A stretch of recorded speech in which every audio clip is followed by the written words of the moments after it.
is Laura Barron here with All County Denver Metro Property Management. And today I want to talk about fall. So we see the leaves are changing, there's a crisp in the air, and everyone's breaking out their pumpkin spice. So I want to talk about a fall rental property maintenance checklist for you. So you can use this checklist to prevent your rental from the cold, wet, wind, and ice of the season, but also empower your tenant to do a better job with living in your rental. So you want to set them up for success. So first you want to take them look at the exterior maintenance of your property. Go ahead, get on your roof or have a professional get on your roof. You want to look at the quality of your roof. You want to look for holes, damage, broken shingles, things like that. But while you're up there, you want to go ahead and clean your gutters. So I don't know how many times the corner of gutters haven't been cleaned in years and they cause a back flood and it gets into the interior of the home. So you want to make sure that you are cleaning out gutters. Then the next, especially if you have a yard or a drip irrigation system, you want to blow out your sprinkler and irrigation systems. So you want to make sure that they're all clean and dry. That way when it freezes, you don't have any damage when it comes springtime.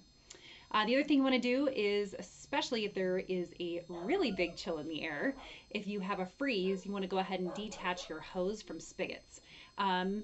If a hose is left attached to a spigot during a storm, you can have a flood in your hose bib. Not fun.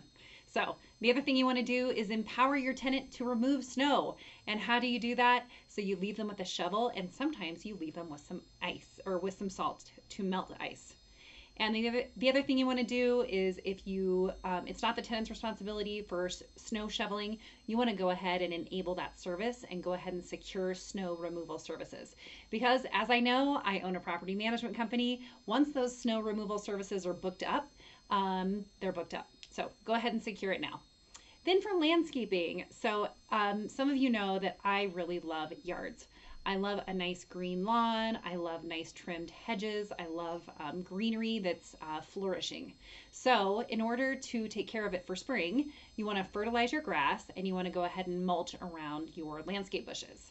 And so this ensures that springtime, they sprout up nice and healthy.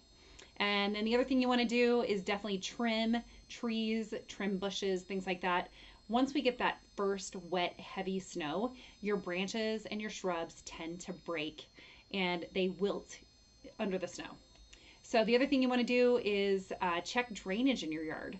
So another thing is snow melt will create water to run. And if you have poor grading around your house, that can do water damage to your foundation. You could also get water in your basement. So in the interior, let's move on to that. So what you want to do is check your windows and your doors, check seals, check how airtight they are. Also check locks. That's a great time. Address storm doors during this time. If you have a storm door that's like barely hanging on and the spring is broken, go ahead and replace it. You know, it's an inexpensive thing that adds a lot of security and wind protection for your tenant. The other thing, and this is like one of the most important things, is service your furnace. So if you service your furnace, you ensure a better winter with your furnace. And this means that, for instance, flame sensors. Sometimes those can get dirty and then you're getting an emergency call at 3 a.m. because your flame sensor is dirty. The other thing too is whenever they service your HVAC, they'll check your filters, and you want to go ahead and leave your tenant with at least 4 to 6 filters to change throughout the year. If you put it in front of a tenant, there's really no excuse that they wouldn't be changing their filter. Then the other thing you might want to do, which sometimes people don't think of, is clean your air ducts. So when you're a tenant, and especially if they have pets, things can accumulate in air ducts, and you want to go ahead and get those cleaned. And then fireplaces and chimneys. So if a tenant is left a wood-burning fireplace or chimney, they are going to use it. So you need to make sure that either you have clear expectations that they won't touch it, which is really hard to manage, or you want to get it cleaned, serviced, and make sure it's in good condition. The other thing, take this time to replace batteries and smoke detectors, carbon monoxide, check your radon system, make sure it's running. Also check your dryer vent. So dryer vents, especially in winter, they have a tendency to catch fire. You don't want that. And then check your pipes. So sump pumps, things like that.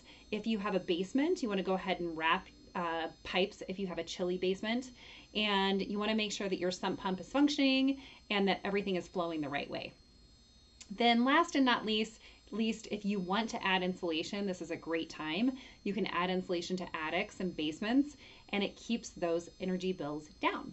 So, as you know, my name is Laura Barron. I'm with All County Denver Metro Property Management. I love homes, I love owners, and I love my tenants. So if you have any questions, please let me know. Please reach out. I'd love to chat about anything. Thanks, and have a great day.